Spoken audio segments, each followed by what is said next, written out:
እንደ ሀገር ለውጭ ገበያ ከሚቀርቡ የቁም እንስሳት መካከል 90% የሚሆነውን በኦሮሚያ ክልል ቦረና ዞን እንደሚገኝ የግብርና ሚኒስቴር መረጃ ያሳያል። ይሁን እንጂ የአሰራር ስርዓት ያልተዘረጋለት በመሰረተ ልማት ያልተደገፈና አርብቶ አደሩን ማህበረሰብ ያሳተፈ ስራ ሳይሰራ በመቆየቱ ከዘርፉ ተገቢውን ውጤት ማግኘት አልተቻለም።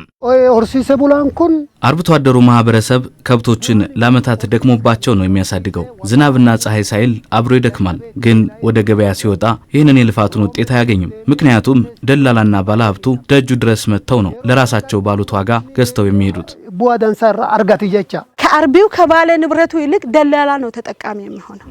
እንዴት ነው ደላላ ተጠቃሚ የሚሆነው? በረቱ ጋር ሄዶ ከብት ከሱ ይቀበላል በትንሽ ዋጋ። ከዚህ ሞጆ እንውሰድና ከዚህ እስከ ሞጆ እስኪደርስ እዚህ መሃል ላይ 5 6 7 ሰው አለ ደላላ ማለት ነው።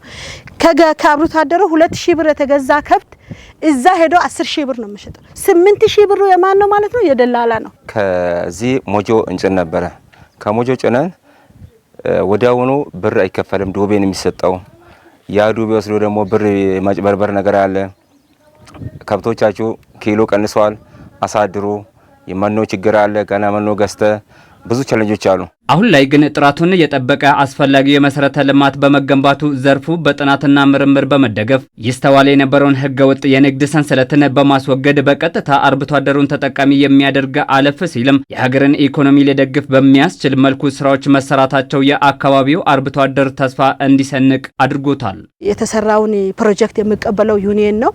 ዩኒየኑ ኮኦፐሬቲቫቸው ተቀብሎ ወደ ራሱ ይሰበስባል።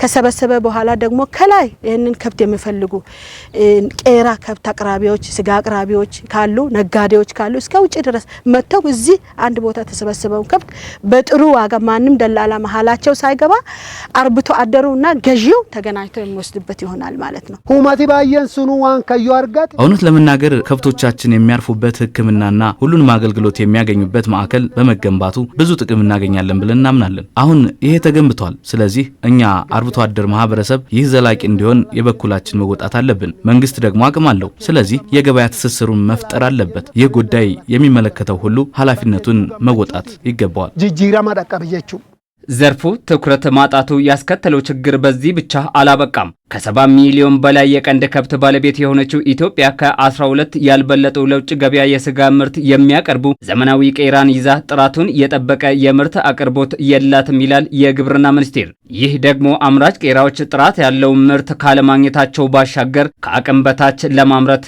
ይገደዳሉ። የኤክስፖርት ቄራዎች ኢትዮጵያ ውስጥ ወደ 17 ኤክስፖርት ቄራዎች አሉ። አሁን ወደ ስራ የገቡ 12 ኤክስፖርት ቄራዎች አሉ። እነዚያ ሁሉም ኤክስፖርት ቄራዎች በሚባል ደረጃ በአቨሬጅ ከ10% በታች ካፓሲቲ ነው የሚሰሩት። በሙሉ ካፓሲቲያቸው አይሰሩም። ያ ዞሮ አርብቶ አደሩን ይጎዳል፣ ዞሮ ኢትዮጵያን ይጎዳል። ከካፓሲቲ በታች ደግሞ የምንሰራው አቅርቦቱ ስላነሰ ነው አሉ። አቅርቦቱ ለምን አነሰ? እንስሳው ስለሌለ ነው። ይሄ ኢኔብሊንግ ኢንቫይሮንመንት ነው። አስቻይ ሁኔታዎችን ስላላዘጋጀ ነው ብለን እናስባለን። ሚኒስቴር መስሪያ ቤቱ ድራይቭ ኢትዮጵያ ከተሰኘ ፕሮጀክት ጋር በመቀናጀት በአርብቶ አደርነት በሚታወቁ አካባቢዎች ላይ አርብቶ አደሩ ለገበያ የሚያቀርባቸውን እንስሳቶች የሚያሳርፍበት ዘመናዊ ማቆያን እየገነባ ይገኛል። ከነዚህም መካከል በቦረና ዞን በተለያዩ አካባቢዎች የተገነባው ዘመናዊ የእንስሳ ማቆያ ቦታ አንዱ ነው። የአውሮፓ ገበያ ይሄን የሚፈልገው፣ የመካከለኛው ምስራቅ ገበያ ይሄን የሚፈልገው፣ የሩቅ ምስራቅ ገበያ ይሄን የሚፈልገው የሚባለው ነገር አርብቶ አደሩ ራሱ አውቆ ለዛ ገበያ እንዲያመርት ለማድረግ ነው። እሱን ለማድረግ ደግሞ አርብቶ አደሩ የገበያ ተዋናይ መሆን አለበት። ይህ ነው አርብቶ አደሩ ተስፋ እንዲሰንቅም ያደረገው። ይህ ፕሮጀክት አርብቶ አደሩን በቀጥታ የሚያሳትፍና ዘመናዊ የግብይት ስርዓትን በመዘርጋት ተጠቃሚነትን ያረጋግጣል ተብሎም ታምኖበታል። ማንም ሰው ሊያስገባ ይችላል። የሰው የቁጥር ሊሚት የለውም። ጆሮአቸው ላይ ታግ ይደረጋል። ያንተ እንስሳት እነማን እንደሆኑ በደንብ ታውቃለህ። እዛ ጋር ሲመዘገብ በኮምፒውተር ውስጥ ነው የሚመዘገበው። በዛ ደረጃ ደግሞ አዲስ አበባ ላይ ሆነን እዚህኛው ስንት ከብቶች እንዳሉ 20ዎቹም ስንት ከብቶች እንዳሉ እናውቃለን። ኢትዮጵያ አቅርቢ ተብላ በምትጠይቅበት ጊዜ ይሄን ያህል ከብቶች ዲጂታል አግሪካልቸር ጋር ደርሰናል ማለት ነው። ይሄ ዞሮ ለማን የሚጠቅመው? ፕራይመሪ ተጠቃሚው አርብቶ አደሩ። ሰርቪሱ ምንድነው? እዚህ አካባቢ እንደምታዩት ውሃ አለ፣ መብራት አለ። መብራቶቹን ታያላችሁ። መብራት አለ፣ ጥበቃ አለ፣ ክሊኒክ አለ።